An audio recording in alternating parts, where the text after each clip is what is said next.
Hello hi అందరికీ good morning. ఈరోజు నా వాకింగ్ అయితే కంప్లీట్ చేసేసుకున్నా. మనం నడిపే వెహికల్‌ని మెయింటైన్ చేయకపోతే వెహికల్ ఎలా అయితే పాడైపోతదో, మన బాడీకి రోజు ఒక హాఫ్ అన్ అవర్ కేటాయించకపోతే మన బాడీకి గూడా అలానే పాడైపోతది. సో, అది గుర్తుంచుకోండి. సో, ఈరోజు గ్యారేజ్‌కొచ్చిన తర్వాత కొద్దిగా ఫ్రీ ఉన్నా అని చెప్పేసి మా ఓనర్ వెహికల్ అయితే ఆయిల్ చేంజ్ చేద్దామని చెప్పేసి డిసైడ్ అయిపోయి వెహికల్ ఆయిల్ అయితే ఇప్పేయడం జరిగింది. ఆయిల్ అయితే బాగా ఘోరాతి ఘోరంగా పాడైపోయింది.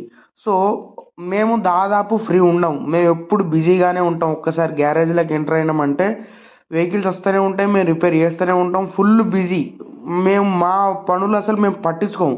అలాంటిది ఈరోజు కొంచెం ఫ్రీ ఉన్నామని చెప్పేసి ఈ పనినైతే నేను చేయడం అయితే జరిగింది. సో, ఈ పని అయిపోయిన తర్వాత వర్క్‌షాప్‌కి ఒక వెహికల్ అనేది వచ్చింది.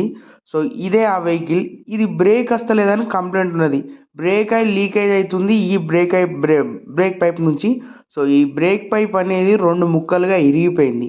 సో, ఈ 2 ముక్కలుగా ఇరిగిపోయి బ్రేక్ ఆయిల్ అంతా పోయి సో, బ్రేక్ అనేది అందుకే రాలేదు. సో, ఇది మ్యాటర్. సో, ఉంటా. మంచిది. బాయ్. జై హింద్.